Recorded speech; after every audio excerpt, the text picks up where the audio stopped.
Kami na lang gagawa, kagaya po na nangyari sa kuan. Kami nang gagawa, ako nang gagawa dahil ako district engineer. Kasi may construction company. Hindi nyo rin po naririnig yung in-house construction na yan. You are asking whether Yes. there are district engineers who are contractors? Yes. Will you not also ask how many congressmen are contractors? Mamaya pa yan sa second round, Mr. Chair. Dito muna sa second round yung tatanungin ko. Yes. Go ahead, Mr. Secretary. Well, I cannot ascertain anything, but I think honestly I have heard of this one. Ang huli nila, I'm sorry, Mr. Chair, I lied to you. Na meron po ba kayong mga lifestyle check? Kahit in your inter lang sa office ninyo na baka yung mga undersecretary natin, 5 yung bahay dyan sa Corinthians, yung ilang USEC natin, may mga eroplano, may mga yate. May ganun ho ba? Wala rin. Your Honor. Wala rin. Okay.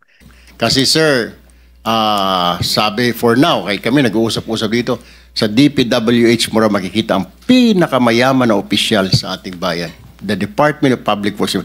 Dati po, Bureau of Customs. Ngayon, Department of Public Works and Highways na. Dahil billion po pinag-uusapan. But anyway, thank you po. Dito po sa video na ito, kitang-kita po ang panggigigil ni Senador Marcoleta sa mga congressman daw po na contractor din. Naku po, naloko na.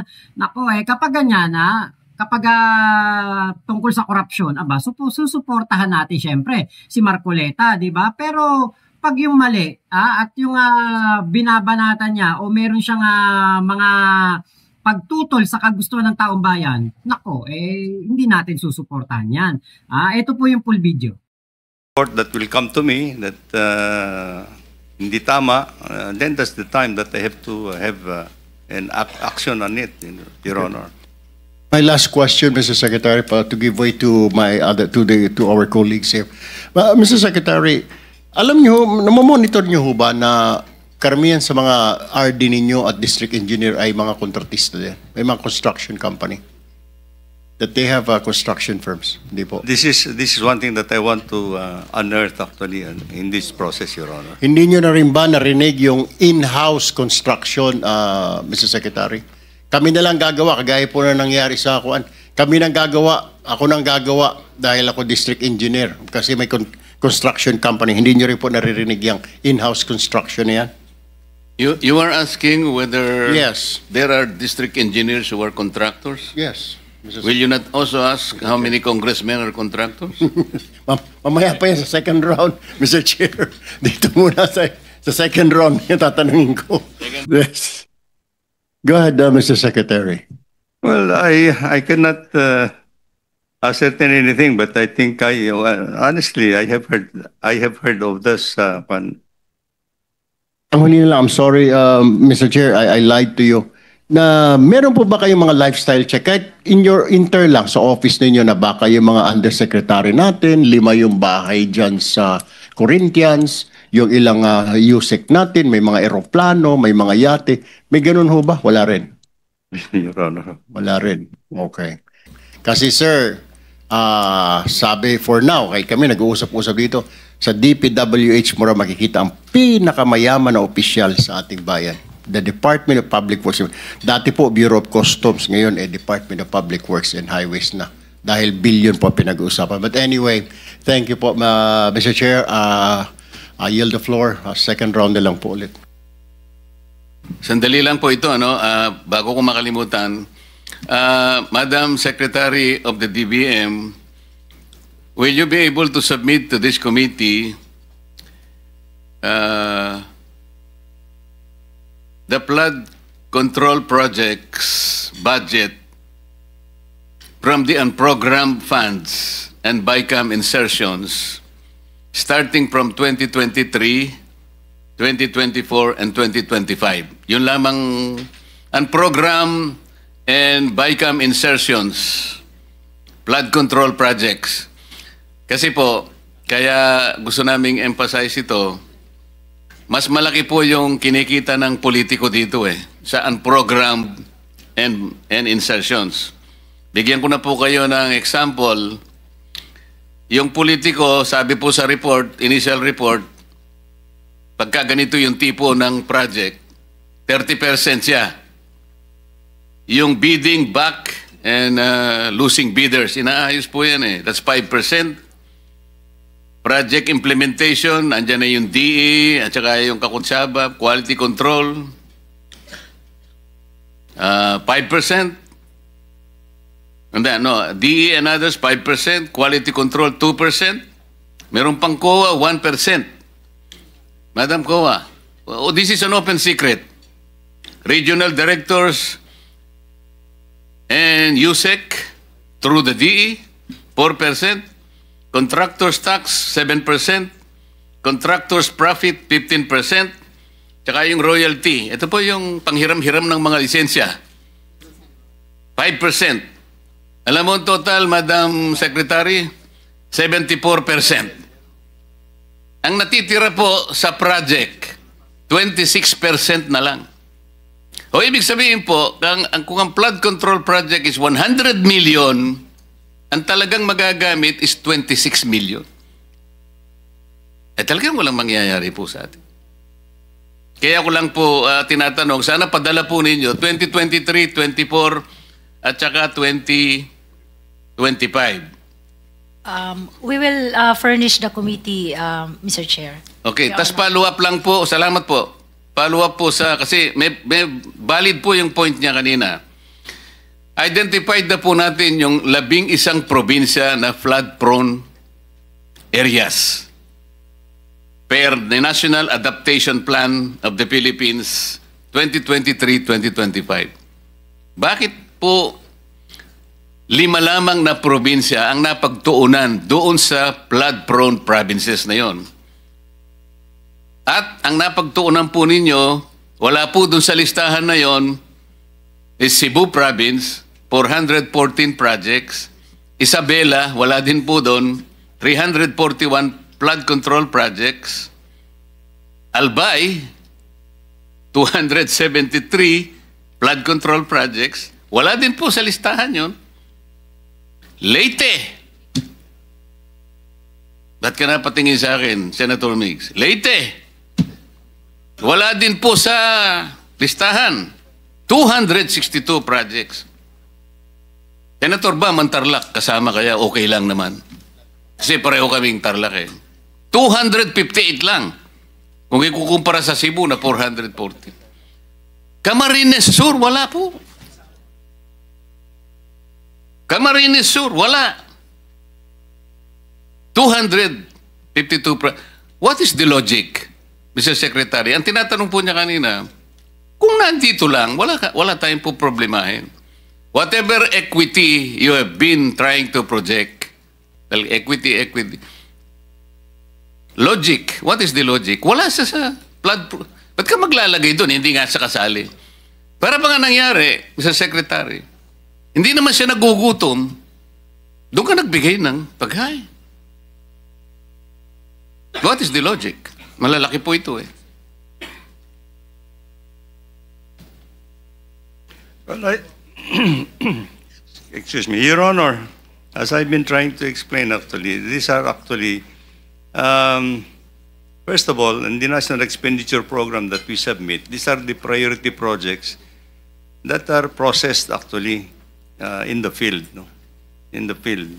So whatever is the proposal... Naintindihan po natin yun. If it is processed on the field, you will start doon sa listahan ng flood-prone areas. Yes, Your okay Honor. lang yun.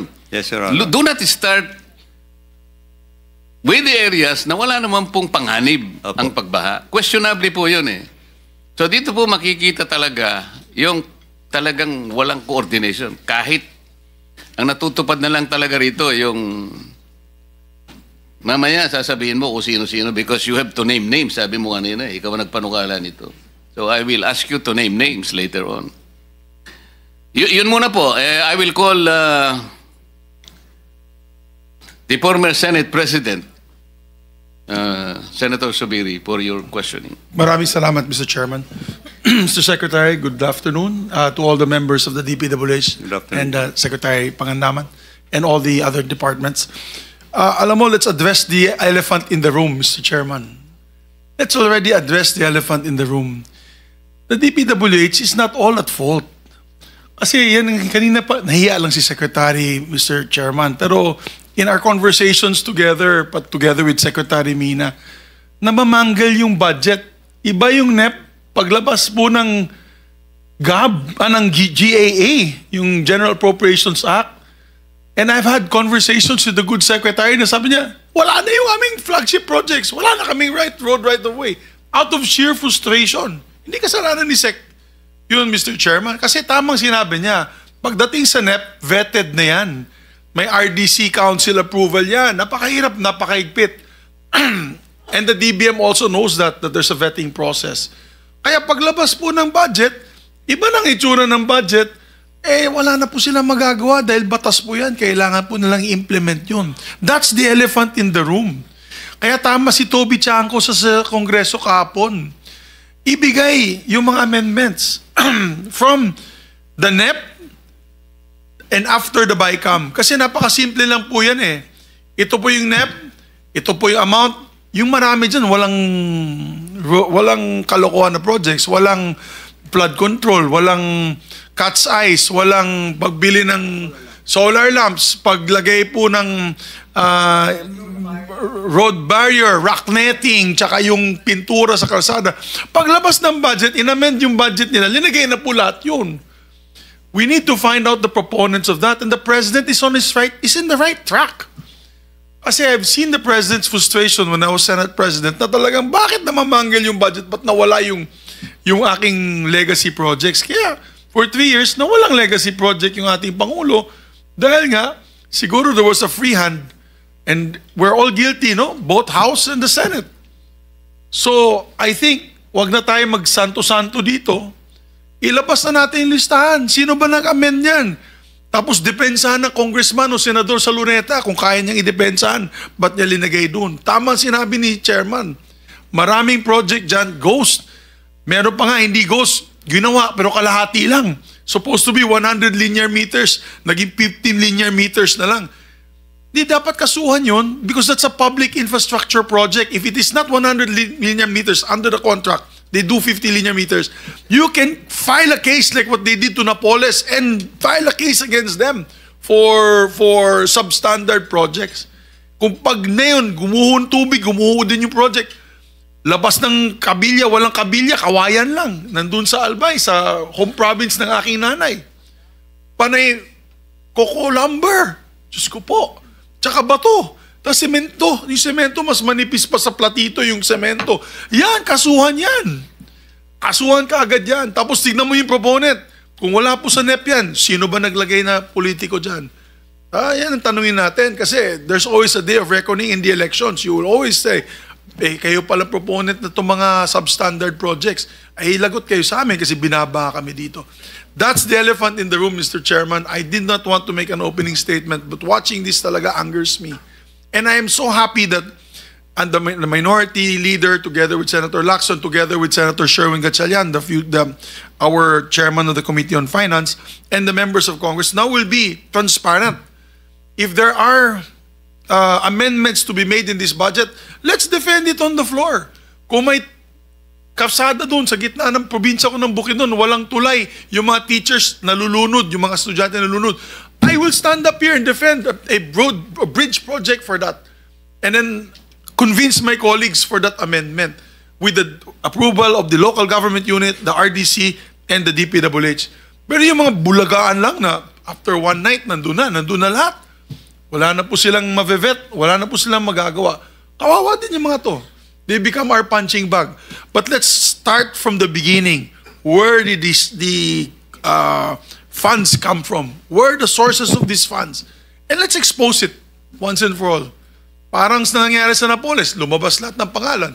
May mga politiko ay ilabas sa mga pangalan. Ilinabas nun at that time it was Chairman Chofisto Gingona III. Yung anak ni Vice President o Senator. Linabas niya for them to defend themselves in the annals of the halls of the public opinion. So Mr. Chairman, I pray for you. I want you to have more power, more strength, and better health. Because in the next few meetings to come, in the next few hearings to come, people will look towards you and this committee, together with the DPWH and the Now, I'm so happy that Ma'am Mina Pangandaman, she inspects projects na.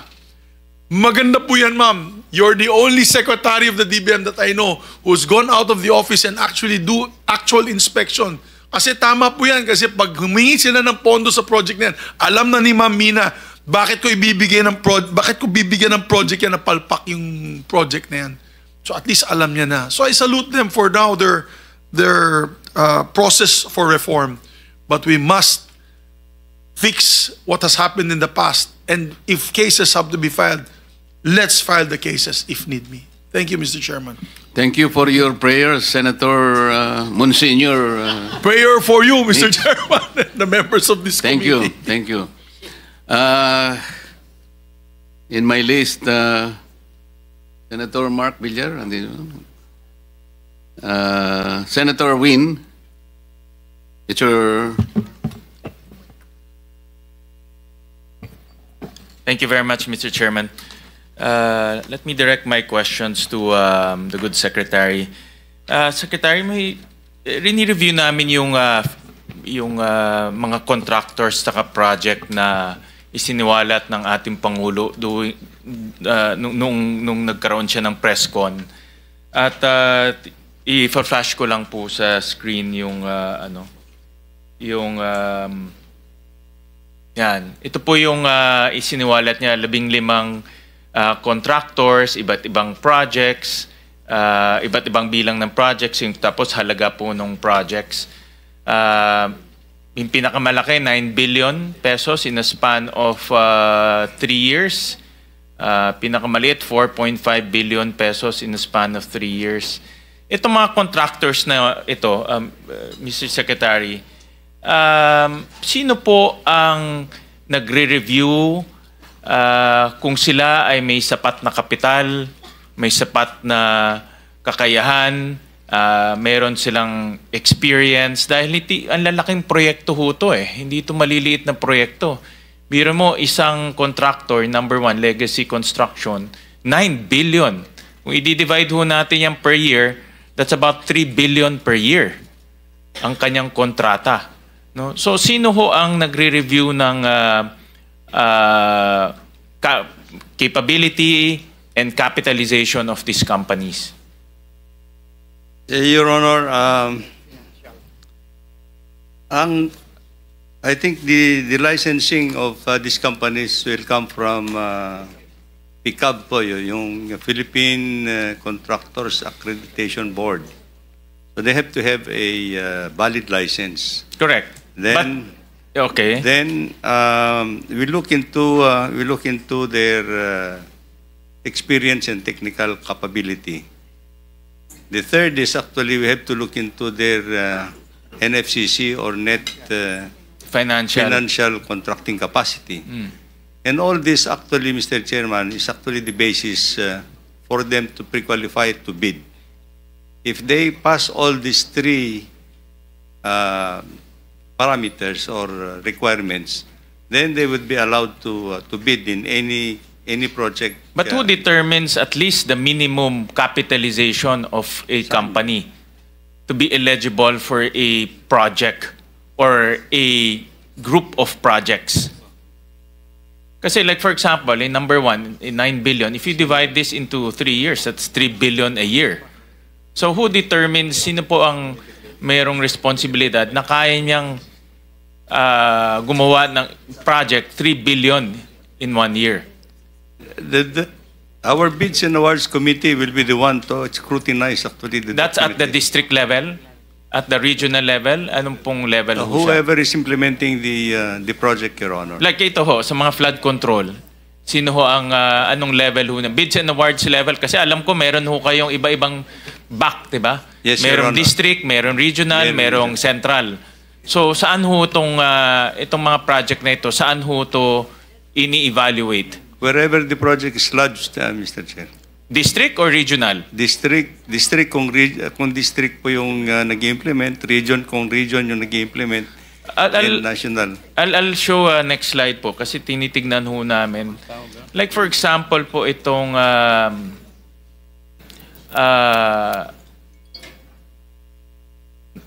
oops, nawala. Nakikita niyo ba ho? Yan. Yung number 4 po, no? Which is QM Builders. Ang kanyang contract is 7.3 billion. Pero ang kanyang capitalization is 1.2 million. Paano ho nangyari na nakakuha siya ng kontrata, 7.3 billion? Assuming divided natin per year yan, 1.5 billion a year. Ang kanyang capitalization is 1.2 million. In number 7 po, yung Centerway, ang kanyang capitalization is 45 million. Ang kanyang kontrata is 5.1 billion. Yung 999, ang kanyang capitalization 90 million. Ang kanyang kontrata is 3.9. Yung Wawo, kanina pinapag-usapan natin, Wawo Builders, capitalization 50 billion. Kontrata niya is 4.2 billion.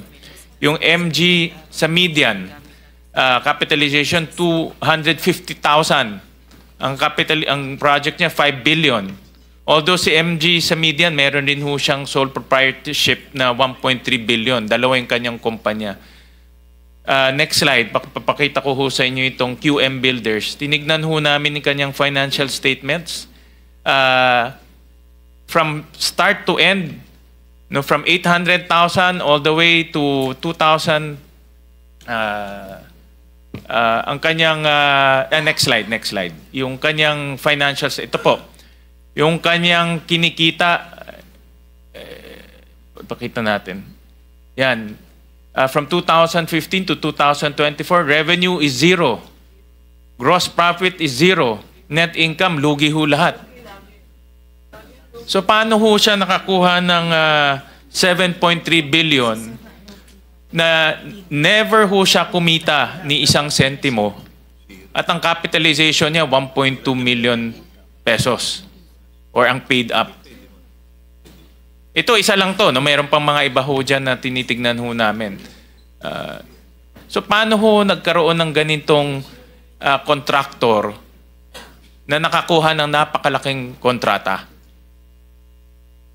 Your Honor, as I am informed, actually yung capitalization is actually for the company. Yes, I know. Yeah, the company. But in the process of pre-qualification, for Your Honor, yung net financial contracting capacity is based on a current assets minus current liabilities audited, times 10. Audited kung negative yung capitalization niya, common sense naman ho eh. Balik tayo. Balik din sa slide before. Kung ang capitalization niya yung kanina. Kung ang capitalization yan, titignan nyo ho, 1 million lang ho, kahit i-minus nyo pa ho yung current liabilities nyo, hindi ho siya talaga aabot ng 7 billion. Ito official statement ho ito, nakuha ho namin sa SEC. So ang punto ko ho, meron ho talagang mga tao na linalaro po yung pre-qualification stage. Mr. Chair, with the Yeah, go ahead. permission of Senator Gatchalian, Mr. Chair, pwede malaman from Secretary Bunuan kung sino itong QM? Sinong tao ito sa likod ng QM? Sino may-ari nito? QM Builder. Kasi grabe naman, puro red yung pinresent ni Senator Gatchalian. Tapos, paano nakakuha ng ganitong kalaking kontrata? Gusto ko lang malaman po for the benefit of our people na nanonood ngayon. Sino po yung QM? QM Builders, on my record, Your Honor, is actually managing officer here is Mr. Alan Kirante Kirante? in Cebu. Cebu? Yes. Andito ba? Mr. Chair? Ito. Can we invite him, Mr. Chair?